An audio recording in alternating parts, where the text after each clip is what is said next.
نن درته زما عزتمندو د قبولیت والا داسې عظیم الشان وظیفه بیانوم د حاجتونو د قبولیت د پاره د دعاګانو د قبولیت د پاره او د هر قسمه مقاصدو د پوره کېدلو د پاره ډیره اسانه وظیفه ده، ډیره سرکونکې وظیفه ده، هیڅ ګران پدې کې نشته.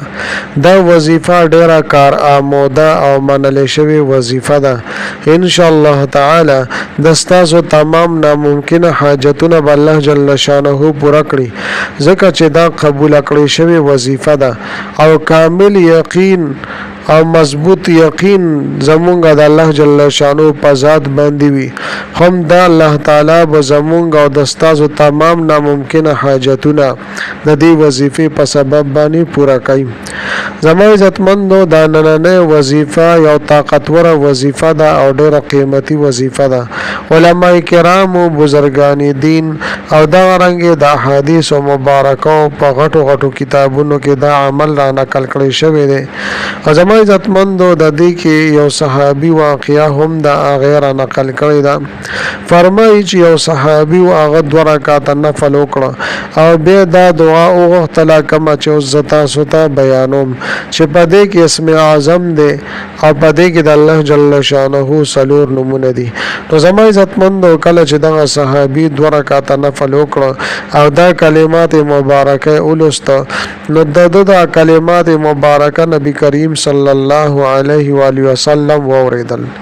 نو نبی کریم صلی الله علیه و آله وسلم قسم وخوړو چې زما د رب کائنات باندې قسم می چې زما ساده هغوی په قبضه کې ده چې چا هم په دې اسماء مبارکه سره دعا وغوښتله، چې چا هم په دې نومونو مبارکه سره څه دعا هم وغوښتله، نو ضرور ورته الله جل شانه ورکوي. او د سیز مطالبو کې کم سیز غواړي الله جل شانه ورته ضرور ورکوي.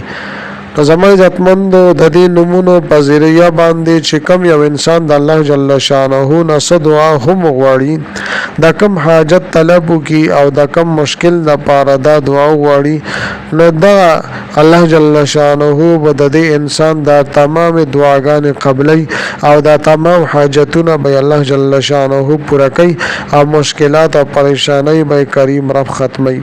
نو زما عزتمندو چې کوم نمونه یعنی د الله جل شانه چې کوم اسماء مبارکه دي په دې کې اسم اعظم دی، په دې باندې قسم خوړل شوی دی. او زما عزتمندو دا د الله جل شانه د خزانو نه خزانه ده.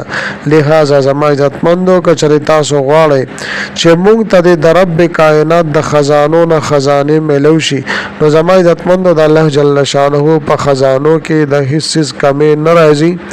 الله جل شانه لوی غنی بادشاہ دی. الله جل شانه په ورکړه باندې نستړي کیږي، خو انسان په غوښتلو باندې ستړي شي. زما عزتمندو کچره تاسو خپل ژوند بدلول غواړئ، خپل ژوند کې عظیم الشان انقلابات راوستل غواړئ، نو دا خاص وظیفه خاص عمل تاسو ضرور به ضرور وکړئ.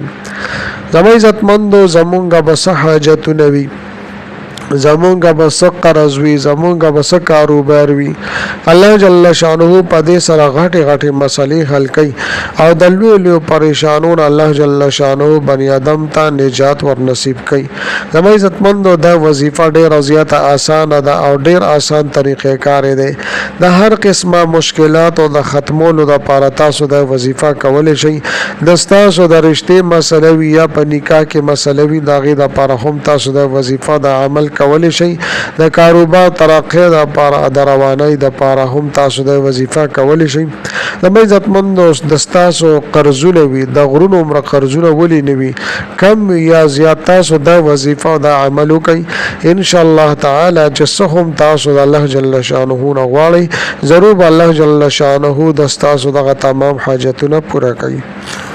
زما عزتمندو دا ډیره مختصره وظیفه ده، لږ ټایم په دې باندې لګیږي، خو دا عمل او دا وظیفه به تاسو 11 ورځې په مخه باندې جاری ساتئ.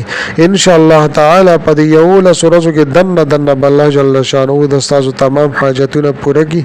خو لیکن زما عزتمندو 11 ورځې د دې کورس ته دا بخامغه تاسو مکملوي. و زما عزتمندو راځم وظیفه طرف ته، عمل طرف ته مکمل ترتیب او طریقې کار ز تاسو ته بیانوم. کچره زما چینل مولا تر اوسه پورې سبسکرایب کړی نه وي نو برای مهرباني دا چینل سبسکرایب کړئ. سبسکرایب سره خوا کې د ټلۍ والا نشان دی دا تاسو کلیک کړئ او سلیکټ ټالی کړئ د دې لپاره چې د هر راتلونکي ویډیو نوټیفیکیشن تاسو ته ملاویږي.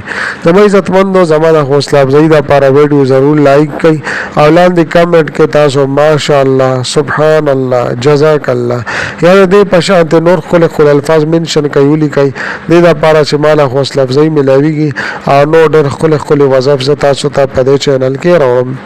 زما عزتمندو د دې وظیفې ترتیب او طریقې کار صدارنګ دی چې دا ټولو نه مخکې به اول تاسو صحیح طریقې سره اودس شودا موکئ. بیا کچا تاسو کپړو کې سم مسئله وي ګندوي خیرنی وي نو صفا سوترا پاکي کپړې به تاسو واچوي او 2 رکعات نفل صلات حاجت نیت به تاسو تړئ. نیت مو کو د ځله اخلاص او 2 رکعات نفل صلات حاجت موس ادا کوم په دې حاضر وخت خاص خدای تعالی را محمد کعبه شریفه په طرف کو الله اکبر. دې نه پس به زما عزتمندو کله چې تاسو مکمل کړ نفل نو بیا 11 مرتبه یو لس پیری درود ابراهیمی یعنی اللهم صل علی محمد وعلى ال محمد تر اخره پورې دا به ولولای. بیا به زما عزتمندو ښه کلمات مبارکه چې نبی کریم صلی الله علیه و آله وسلم په دې باندې قسم خوړلې ده نو دا به تاسو ولولای.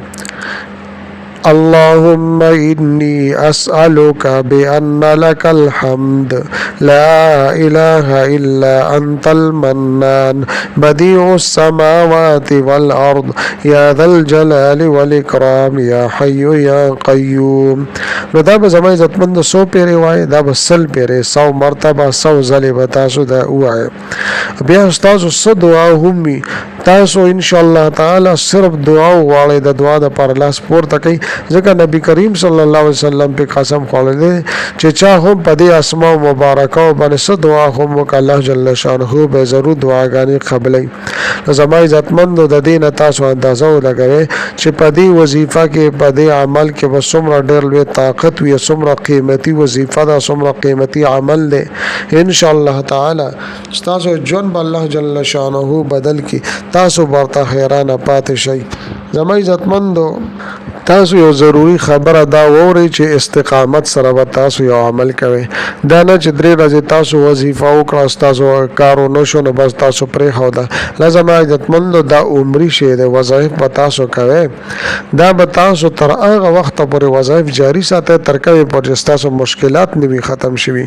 لازم عزتمندو دا د یو سورز عملونه نه دي یو سورز کارونه نه دي خو دې سره به تاسو خپل یقین مضبوط ساتئ بل دا د 15 وړ وخت موږ پابندی کول بل نور خلکو سره ظلم او زیاتې باندې کوي خپل اخلاق برابر کوي خپل کردار برابر کوي بل سره ظلم او زیاتې نه خپل ځان بچو ساتي.